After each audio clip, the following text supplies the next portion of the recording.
Imagine opening your banking app on the morning of your 10th wedding anniversary, expecting to see the savings you spent 3 years building for a dream trip to Italy, only to find exactly $4.12. You'd think it was a glitch, right? I did.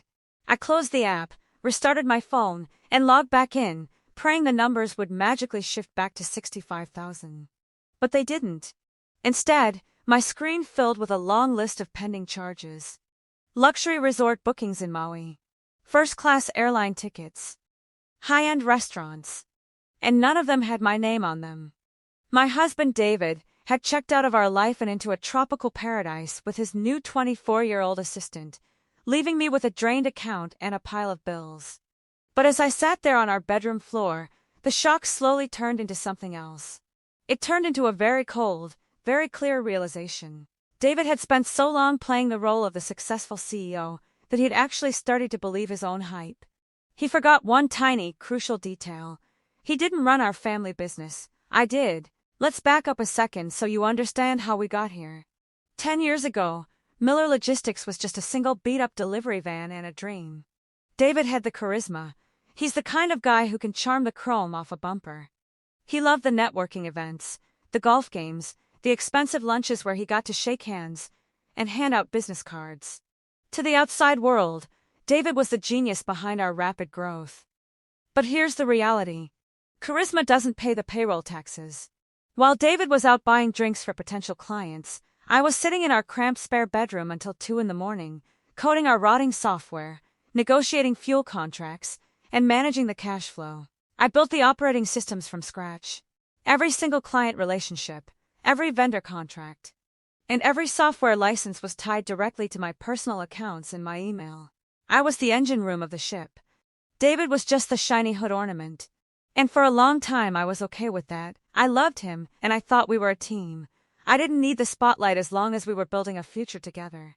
But apparently, when you spend all your time in the shadows, people start to think you're invisible.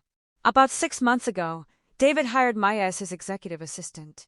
Suddenly, he was staying out late for urgent client dinners. He started locking his phone. He bought a whole new wardrobe of designer clothes. I tried to convince myself I was just being paranoid. You know how it is. You don't want to believe the person you build a life with could be that cliche. But the empty bank account didn't lie. When I called the bank, the teller confirmed that David had cleared out our joint accounts the previous afternoon. He'd also withdrawn cash from the business line of credit. He thought he was being incredibly clever. He figured by the time I realized what happened, he'd already be on a beach in Hawaii, sipping Mai Tais, and I'd be too paralyzed by shock to do anything about it. He assumed I'd just wait for him to come home so we could talk it out. He forgot that in business, when a partner acts in bad faith, you don't talk. You mitigate your losses. I didn't cry. Honestly, I didn't have the time to cry. I had to work. First, I called our bank's commercial division. Because of how I'd structured the business years ago, the primary corporate accounts were in my name, with David only listed as an authorized user. I immediately revoked his access, freezing the remaining operating capital before he could touch a single penny more. Next, I called our 5 main clients. These are the distributors who account for 80% of our revenue. They didn't know David. They knew me. They knew my voice. They knew I answered their late-night emails, and they trusted me. I told them the truth, that Miller Logistics was undergoing an immediate structural reorganization, and that we would be pausing operations for exactly 1 week. They were incredibly understanding. One of them, an older gentleman named Frank, who had been with us since the beginning, sighed and said, "We always knew you were the one keeping the wheels turning. Sarah, take all the time you need." But I wasn't done yet. The real kicker was the proprietary software. I wrote the code for our delivery routing system myself. It's what allowed our drivers to make twice as many deliveries as our competitors. The license for that software was registered to my personal developer account. I logged into the portal, clicked Suspend Service, and watched the screen go dark. Just like that, our entire fleet of delivery drivers was blind. They couldn't access their routes, their schedules, or their customer databases. Then, I did something I hadn't done in 10 years. I took a vacation. I booked a cheap, quiet cabin in the mountains, packed my bags, and turned off my phone. I wanted to see how well the hood ornament could drive the car without the engine. On day 3 of his romantic getaway, David's world began to unravel. Imagine trying to pay for a luxurious seafood dinner with your mistress, only for the waiter to return with 3 different declined cards. Imagine calling your bank, only to be told your accounts have been flagged for suspected fraud and frozen. And then, imagine waking up the next morning to dozens of frantic text messages from your office manager and your drivers. The messages on his phone were piled up. David, the routing system is down. David, the clients are calling asking why their deliveries are delayed. David, we can't process payroll because the portal is locked. David didn't know the password to the routing system. He didn't even know who our hosting provider was.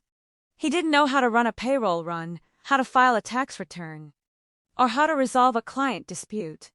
He was in paradise, completely helpless, realizing that the woman he left behind held every single key to his kingdom. When I finally turned my phone back on after 4 days of hiking and reading by the lake, I had 72 missed calls and over 100 text messages from David. They started off angry, demanding that I turn the system back on right now, telling me I was ruining the business. Then, they became bargaining, pleading with me to talk, claiming it was all a mistake, and that Maya was just a friend he brought along for business networking. Right, because you bring your 24-year-old assistant to a 5-star honeymoon suite for networking. Finally, they turned to absolute panic, saying the drivers were threatening to quit. Major clients were leaving, and he was going to lose everything. I typed back a single simple message. I told him I'll meet him at the office on Monday morning, and to bring his lawyer. On Monday morning, I walked into our headquarters. The office was quiet. The drivers were sitting in the break room, drinking coffee, looking confused. David was sitting at his desk, looking like he hadn't slept in a week. His expensive linen suit from Maui was wrinkled, and the charm was completely gone. He stood up, his voice shaking, and told me we could fix this. He said we just needed to get the trucks moving again because we were losing $10,000 a day. I sat down across from him, slid a thick folder across the desk, and told him that he was losing $10,000 a day, but I was doing just fine. Inside the folder were 2 things: a petition for divorce and a dissolution of partnership agreement. I gave him a very simple choice. He could try to fight me for the business in court, but by the time a judge sorted through the mess, the company would be bankrupt. Without the routing software, without the clients who had already paused their contracts, and without the operating funds I had frozen, the business was worth 0. Or, he could sign over his entire share of Miller Logistics to me, keep the house which still had a massive mortgage, and walk away. He tried to bluster. He tried to threaten me. But he knew, and I knew, that he had no cards left to play. He had spent his entire career pretending to be the boss, and now he was finally realizing what a real boss looks like. He signed. Within 2 hours of him signing the papers, I turned the routing software back on. I called our clients personally, assured them that the restructuring was complete. And by Tuesday morning, our trucks were back on the road. The transition was so seamless that most of our staff didn't even realize anything had changed, except that David's name was no longer on the door. It's been 6 months since that anniversary. David had to sell the house because he couldn't afford the payments without his corporate salary. Last I heard, he's working a mid-level sales job, trying to use his charm to hit monthly quotas. Maya, unsurprisingly, left him the moment the first-class trip stopped. As for me, Miller Logistics is thriving. We've actually expanded our delivery routes, and without David's expensive expense accounts and networking trips, our profit margins are higher than ever.